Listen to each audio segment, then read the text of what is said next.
कभी कभी ऐसा लगता है ना कि कोई अनदेखी शक्ति हमें पीछे खींच रही है। आज हम उसी शक्ति यानी डर की बात करेंगे, लेकिन एक बिल्कुल नए नजरिए से।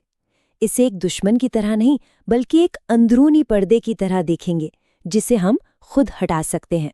और पता है, यही वो एक लाइन है जो आज हमारी पूरी बातचीत की बुनियाद बनने वाली है। डर एक पर्दा है, एक ऐसा पर्दा जो हमारे असली वजूद को, हमारी असली काबिलियत को ढक लेता है। ये कोई बाहर का राक्षस नहीं है, ये तो हमारे ही अंदर की एक आवाज है।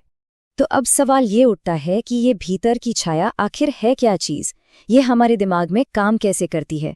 चलिए पहले हिस्से में इसी को समझने की कोशिश करते हैं। हम सब ने उस आवाज को सुना है ना? वो धीमी सी फुसफुसाहट जो कहती है तुम ये नहीं कर सकते। बस यही है आंतरिक डर। और हमारे जितने भी बाहरी डर हैं, चाहे वो फेल होने का डर हो या लोगों का, वो सब इसी एक अंदरूनी आवाज की परछाई है। जरा इस बात को ध्यान से समझिए। डर की असली ताकत हमारे विश्वास से आती है। यह सिर्फ तभी बड़ा और डरावना लगता है जब हम खुद को छोटा महसूस करते हैं। मतलब हमारे आत्मसम्मान और डर के बीच एक सीधा गहरा रिश्ता है। अच्छा, तो जब हम इस डर को इतनी ताकत दे देते हैं, तो ये हमारी जिंदगी पर कब्जा कैसे करता है? ये हमें रोकता कैसे है? चलिए इसकी कार्यप्रणाली को समझते हैं। देखिए, डर एक साइकिल की तरह काम करता है। इसकी शुरुआत होती है टाल-मटोल से। फिर हम अपनी आवाज को दबाने लगते हैं, अपने सपनों को छोटा कर देते हैं, और आखिर में हम खुद से ही नजरें चुराने लगते हैं। और हर एक कदम के साथ डर की पकड़ और मजबूत होती जाती है, और हम इन एक्शन के जाल में फंसते चले जाते हैं। डर एक अदृश्य दीवार की तरह है। ये दीवार हमारे और हमारे सपनों के बीच आके खड़ी हो जाती है। और सबसे बड़ी बात, ये दीवार किसी पत्थर या ईंट की नहीं है। ये तो हमारे अपने ही नेगेटिव विचारों से बनी है। ये हमारे मन के अंदर ही मौजूद है। और बस यहीं आकर हम सब एक ऐसे मोड़ पर पहुंचते हैं जहां हर किसी को एक चुनाव करना पड़ता है। एक ऐसा चौराहा जहां एक रास्ता डर की तरफ जाता है और दूसरा खुद की तरफ। और इस चुनाव का नतीजा बिल्कुल साफ है। जिन लोगों ने डर को चुना वो भीड़ में कहीं गुमनाम हो गए, लेकिन जिन्होंने डर के पार जाकर खुद को चुना, उन्होंने इतिहास रच दिया। ये वो सवाल हैं जो डर हमारे जहन में डालता है और हमें एकदम लाचार बना देता है। क्या होगा अगर मैं फेल हो गया? क्या होगा अगर लोग मुझ पर हंसें? ये वो जहरीले ख्याल हैं जो हमें एक कदम भी आगे नहीं बढ़ने देते। लेकिन यहाँ एक जबरदस्त जवाबी सवाल भी है। ये हमें रिस्क को एक बिल्कुल नए नजरिए से देखने पर मजबूर करता है। असली रिस्क फेल होना नहीं है। असली रिस्क तो एक ऐसी जिंदगी जीना है जिसे डर के कारण कभी पूरी तरह से जिया ही नहीं गया।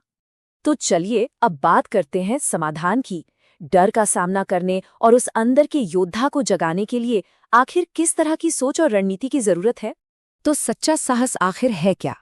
देखिए, ये निडर होना नहीं है।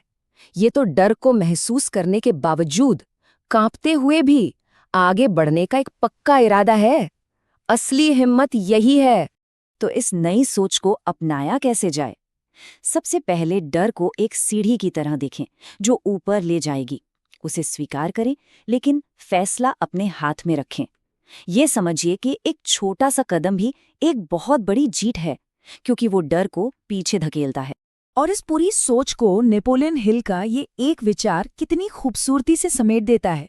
डर मन की एक अवस्था से ज्यादा कुछ नहीं है। ये हमें याद दिलाता है कि डर सिर्फ एक सोच है, और सोच को तो बदला जा सकता है। तो सोचे, जब ये लड़ाई जीत ली जाती है, जब वो पर्दा हट जाता है, तो जिंदगी कैसी दिखती होगी? चलिए इस नई शुरुआत के सफर पर चलते हैं। समझिए, जिंदगी डर की वजह से रुकती नहीं है, बल्कि डर का सामना करने के बाद ही तो असल में शुरू होती है। ये सिर्फ सांस लेने के बारे में नहीं है। ये एक सच्ची, अपनी शर्तों पर जी जाने वाली जिंदगी की शुरुआत है।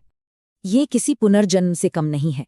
ये वो दिन है जब कोई इंसान सच में जीना शुरू करता है, अपनी पूरी क्षमता के साथ, अपने असली रूप में। ये एक नई, सच्ची शुरुआत है। तो आखिर में ये एक सवाल हम सबके लिए है। क्या हम सही मौके या सही रास्ते का इंतजार करते रहेंगे, या हम खुद वो रास्ता बनेंगे जिस पर हम चलना चाहते हैं? चुनाव आखिर में हमारा ही है।